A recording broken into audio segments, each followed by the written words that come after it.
mungkin kebijakan dari pusatnya ya sudah benar karena ya melalui kajian apa, tapi di lapangan itu kadang-kadang eksekutornya itu yang jadi ngalor ngidul. Ini jadi masalah ya. Mempertahankan ketahanan pangan memang ini penting sekali. Satu sisi jangan merusak, jangan membabat hutan. Jadi harusnya revolusi hijau jadi membabat revolusi hijau ini ya.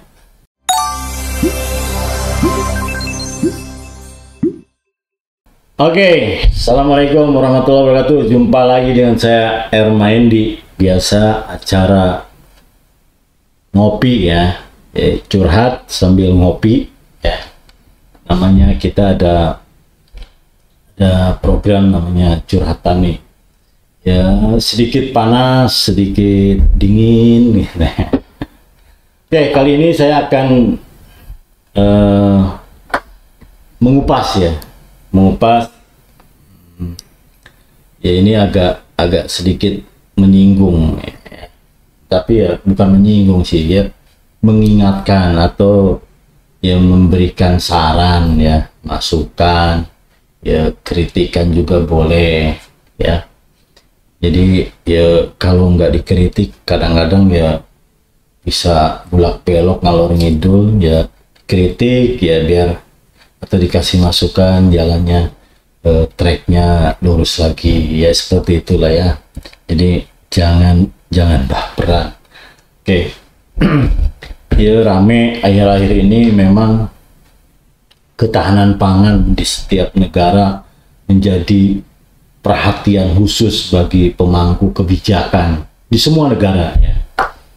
Baik di Eropa, Amerika, di Asia Tenggara, ini semua menjadi perhatian khusus karena ini urusannya ya perut masyarakat. Pangan ini penting sekali ya. Sampai negara kita Nusantara Indonesia ini ya pemerintah mengeluarkan kebijakan ya buka lahan gede-gedean untuk mempersiapkan pangan untuk masyarakatnya. Ya kadang-kadang kalau tidak dibarengi dengan niat yang tulus, yang jujur, hati nurani yang ikhlas, itu kadang-kadang kemana-mana. Nah ini yang jadi masalah ya.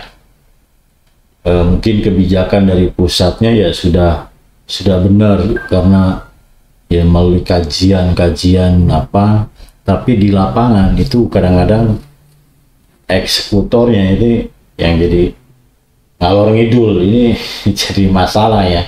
Karena apa ya, tujuannya untuk menyediakan pangan supaya masyarakat tidak kekurangan, tapi malah membabat alas atau hutan nggak karuan. Nah, ini yang jadi masalah kita ya. Oke, ya apa sih manfaatnya kalau kita menyediakan pangan tapi ya satu sisi merusak gitu loh ya. Nah ini tidak akan keberlanjutan, sustainable-nya nanti mungkin ya tidak akan berkelanjutan. Pangan cukup mungkin tapi alam tambah panas, ini kan jadi masalah ya.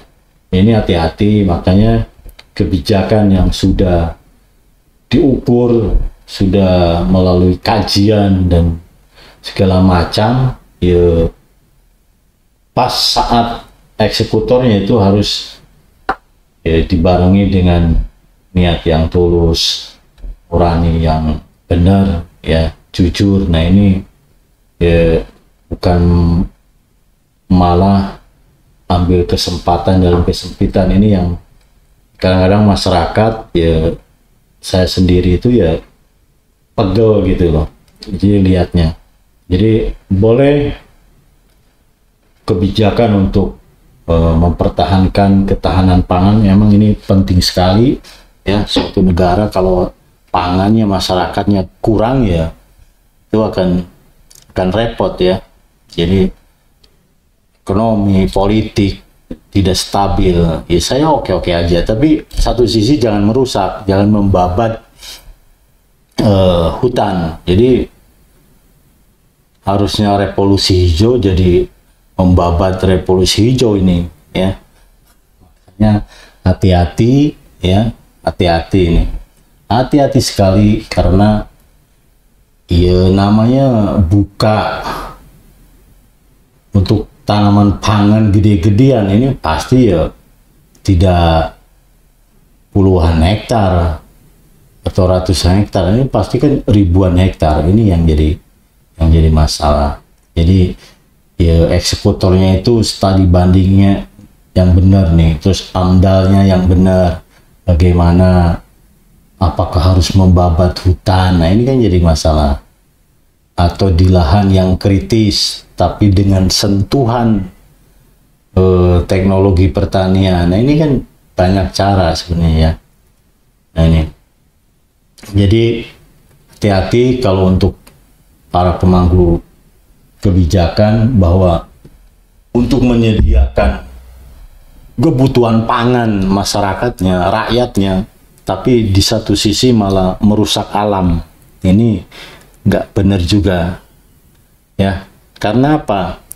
Penyediaan pangan itu ya bukan hanya dari suplainya, tapi masyarakatnya juga harus diedukasi. Kenapa? Ya diedukasi tentang masalah gizi misalnya, ya, gini. Kita banyaklah ahli gizi, ya. Bukan kita maksa terus menyediakan pangan sebanyak-banyaknya, tapi masyarakat sendiri pengetahuan tentang gizinya itu ya kurang. Nah ini yang jadi masalah, ya. Tapi kalau diedukasi terus masyarakatnya, terus disediakan pangannya, ini akan balance gitu. Tapi kita hanya memikirkan suplainya seperti apa, menyediakan pangan yang banyak. Tapi pengetahuan gizi tentang gizi di masyarakatnya itu minim. Saya yakin ini nggak akan ketemu titik temunya. Jadi ya kami sarankan bahwa di samping supply juga ya masyarakatnya ini harus dididik tentang pengetahuan gizi, ya, biar nanti ya ketemu, ya mungkin itu yang bisa saya sampaikan. Mudah-mudahan ini menjadi pertimbangan pemangku kebijakan, bahwa jangan hanya memikirkan bagaimana menyediakan pangan yang banyak, tapi tolong ya edukasi masyarakatnya sejak dini tentang pengetahuan gizi. Karena karbohidrat ini ya terlalu banyak pun jadi masalah untuk kesehatan kita, ya. Apalagi sudah berumur nih, seperti saya, umur kepala 4. Ini masalah kalau karbohidrat terlalu tinggi, atau sumber karbohidrat yang dari nasi atau dari gandum, kan ini jadi masalah ini, ya. Oke, mudah-mudahan bermanfaat untuk kita. Salam Mutiara.